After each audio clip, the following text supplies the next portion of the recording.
रात अर्धी झालेली. काळा डोहन काळोख जनावर गिळलेल्या अजगरागत सुस्तावून पडलेला. त्यात रातकिड्यांची किर्र तालात आलेली. दूरवर कुठंतरी धनगरवाड्यातल्या कुत्र्यांची भूक उठून परत गप झालेली. सारं वातावरण भेसूर. त्यातच घोंगडं खालवर घेऊन उताना पडलेला काळू बेरड मावलाईच्या टापऱ्यावरनं उठला. तळहातानं हागलेले डोळे पुसत असताना त्यानं भली मोठी जांभाळी दिली. धान्या वाघागत असलेला त्याचा जबडा वासला गेला आणि परत दातावर दात आपटून मिटला गेला.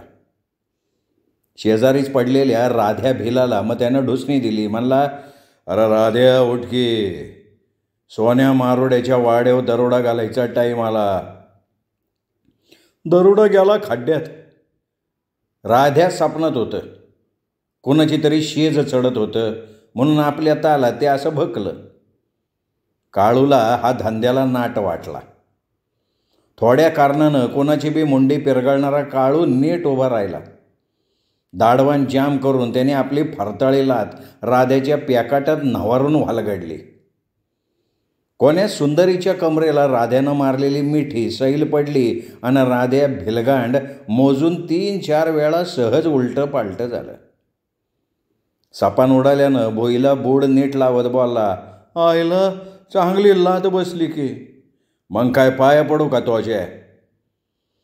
1.5 वीत लांबीची धारदार फरशी दांड्याला ठोकत तो गुरगुरला. राध्यानं काळूकडं बघितलं. त्याच्या हातातल्या फरशीची धार काळोखावर झगागत होती. काळूचं बळ रेड्याचं, मन कसायाचं. राध्यानं अजून शब्द नाही केला. शब्द केला असता तर त्याच्या रक्तानं मावलाईचा टपरा रांगलाच असता. घशात अडकलेला खाकरा खुकरा खरा खरा करून थुकल्यावर काळोखात काहीतरी चाचपत तो बऱ्याच वेळानं बोलला, आईला तिकडं वडाक हैबत्यान धर्म्या आपली वाट बघत तरमळे असत्यान. अरे वय म्हणूनच समजा आटपकी बिगीनं. नाही तर तो मोरक्या हैबत्या आपल्या बुडाला चांबडी ठेवायचं नाही. राध्यानं हैबत्याचं भाव घातलं. काळू तिरस्कारानं हुंकारला. तोंडाला काळं फासायला लागला. राध्या जवळ आला. त्यानं बी थोबाड काळं केलं. मग दांड्याला फरशी टोकून तो झाला तयार. शेंद्रानं बरबटलेल्या मावलाईला दंडोत घालून दोघं निघाले. काळोख ढोसलेली झाडंझुडपं रातकिड्यांचा खुळखुळा वाजवत भूतागत उभी होती. बाभळवन उतरून ते जेव्हा खाली उतरायला लागले तेव्हा कुकडी माय आडवी आली. तिच्या प्रवाहात दोघांनी खळाळून चुळा भरल्या, हात जोडले. राधे, कुकडी माईला येडगावचं धरणाचं काम चाललंय म्हण, आणि ते पाणी थेट नगरला जाणार. तेव्हा मग ते तिकडलं फोडारी हेकडच्या लोकांना तिकडं नेऊन पाण्याखालच्या जमिनी देतात का? छट, त्याच्या हा आईला चाका भोसडीचं समजच आपल्यागत चोर आहेत. कुकडी ओलांडून मग ते पाड्याला गेलं. काठावरील मसनवाट्यात एक तरच गाडलेलं पोर उकरत होतं. काळूनं बचकभर गोटा झेलला, भिंगारला. तो नेमका तरसाच्या नाकाडावर सप्पकन बसला तसं ते अजागळ जनावर बांबवलं. स्वतःशी बिंगत बिंगत राहिलं. खाली कुकडीच्या डोहात येऊन हलपटलं. वर कातळावर बसलेलं घुबड त्या प्रसंगानं उगचच गोठकारलं. दुसऱ्या कातळावर जाऊन बैल डोहात कोलमडून तरसाकडं बघत राहिलं. अंधाऱ्यावर आला. काळू राध्यानं अंदाज घेतला. अजून तिथं हैबत्यान धर्म्या आलेले नव्हते. ते आल्याशिवाय त्यांना अंधाऱ्या वडाखालनं हालता येत नव्हतं. ही अशी मोरक्या हैबत्याची सांगी. राध्याला वाटलं असं टप ढाळीत बसण्यापेक्षा भुईवर आडवं व्हावं, तर काळूनं त्याला जवळ वाढला.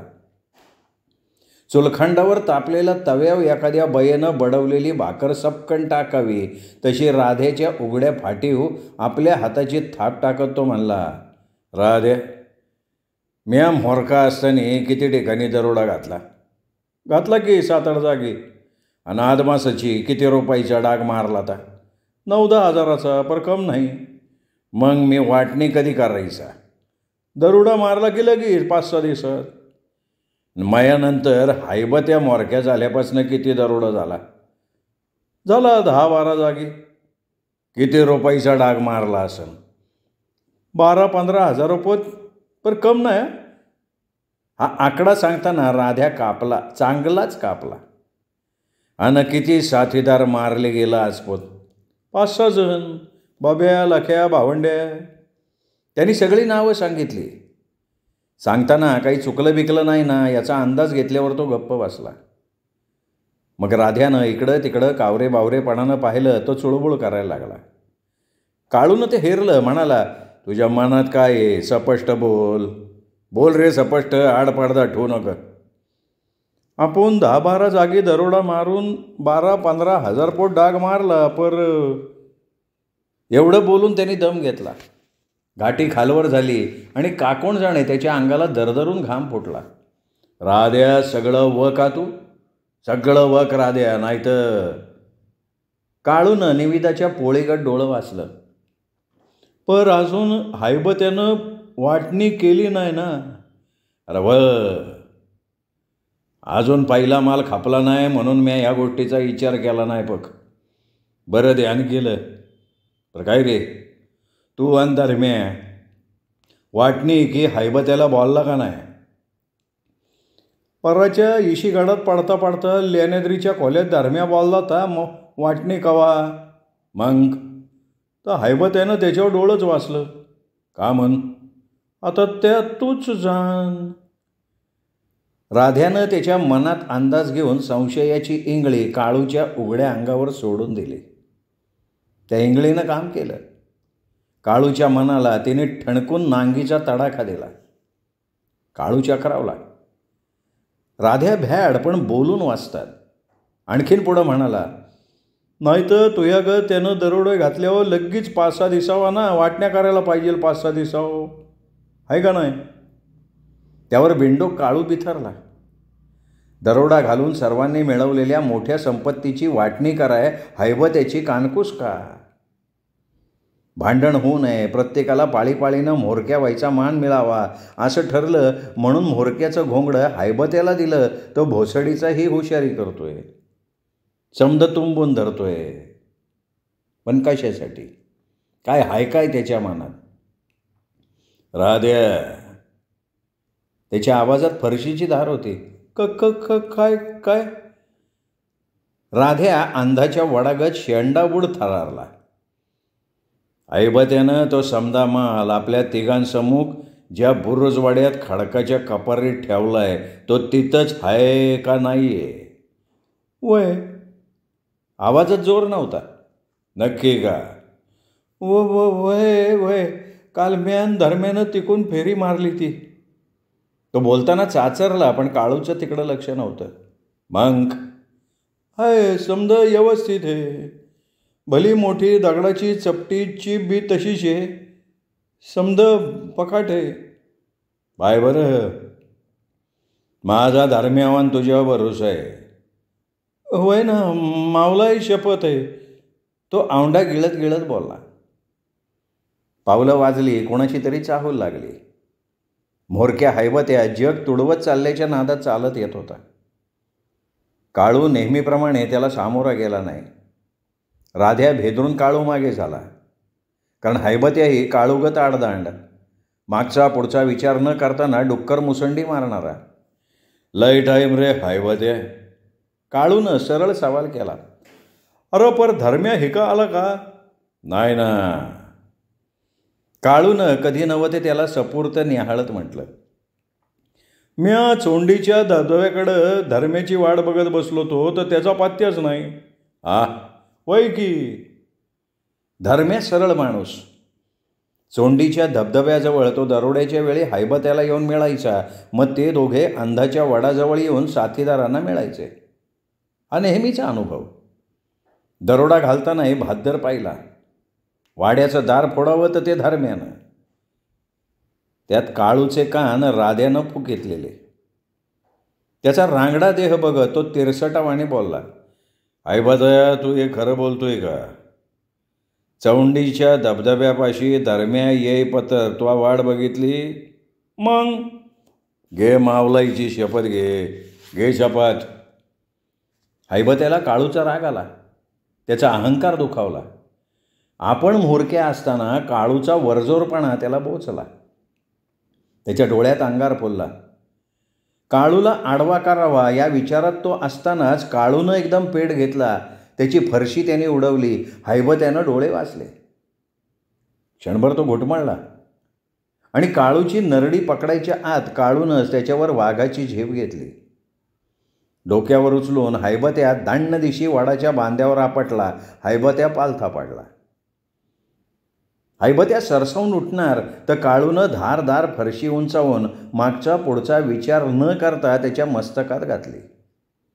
1 2 3 घामाघूम होऊन काळं लाकूड फोडावं तसा तो हैबत्याला फोडत होता. काळू हैबत्याला धड उठू देत नव्हता. हैबत्या उठायला लागला की खाच. हैबत्या हात पाय झाडत खाली कोसळत होता. काळूच्या तोडीचा रगदार गडी पण जागच्या जागी पडला, गपगार झाला. झालेल्या अवघ्या प्रसंगानं राध्या लटपटला. काळूला त्या प्रसंगाचं काहीच नव्हतं. त्यानं शांतपणानं खालची माती फरशीवर टाकली. मग घोंगडीलाच फरशी पुसून चकाचक करून टाकली.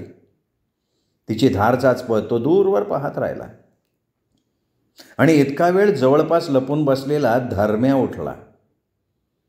आपण फार लांबून पळत आलोय हे दाखवण्यासाठी धापा टाकत घाबरून बोलला, घात झाला. काय झालंय? होय ना, नेहमीगत म्या चोंडीच्या धबधब्यानं गेलतो तर तिथं हैबत्या नव्हता. म्या शक खाल्ला. तात्काळ या बुरुजवाड्याच्या त्या खडकाच्या कपारीकडे गेलतो तर कपारीखाली एक मशाल इजत पडली होती. म्या तिलाच चिंध्या गुंडाळल्या. ती उजून पेटवली आणि ती कपार चाच पडली. तर आपल्या तिघासमूह हैबत्यानं ठुलीला त्या मालाचा तपासच नाही तिथं. समद हैबत्यानं गुल करून टाकलं. आणि त्याच्या नरड्यातनं हे समद काढायचं कसं काढायचं? अरे खरं आहे की त्याच्या नरड्यातनं हे समद काढायला पाहिजे होतं तर काळू त्वा त्याची वाट लावून टाकली. राध्याला बोलण्याचं अवसान आलं होतं. काळूच्या पोटात भीतीचा कितीतरी मोठा गोळा उठला. हैबत्याच्या मुडद्याकडे तो पाहत राहिला. मग बऱ्याच वेळानं धर्म्या राध्याजवळ सरकला. दोघेही एकमेकांचे हळूच हात दाबत होते. मग ते काळूला म्हणाले, आता काय करायचं र काळू? श्रोते हो, ही होती द.स. काकडे यांची कथा बेरड. ही कथा आपण घेतली होती काकडे सरांच्या कुकडी काठच्या कथा या कथासंग्रहातनं. या कथासंग्रहातल्या कथा मला चॅनलवर वाचायची परवानगी दिली. मुळात पुस्तकच मला द.स. काकडे सरांनी हे दिलं, त्याबद्दल मी त्यांचा मनापासून आभारी आहे. श्रोते हो, तुम्हाला एक विनंती करतो, ही कथा तुम्हाला आवडली असेल व्हिडिओ लाईक करा, मित्रपरिवारात नातेवाईकात शेअर करा आणि चॅनल सबस्क्राईब करायचं राहून गेला असेल तर आत्ता वरती जो माझा फोटो दिसतोय त्या फोटोला क्लिक करा आणि चॅनल सबस्क्राईब करा. हीच नम्र विनंती. भेटूयात दीपक रेगे कथाकथन चॅनलवर, कारण दीपक रेगे कथाकथन चॅनल म्हणजे अत्युच्च आनंदाचा अत्युच्च ठेवा.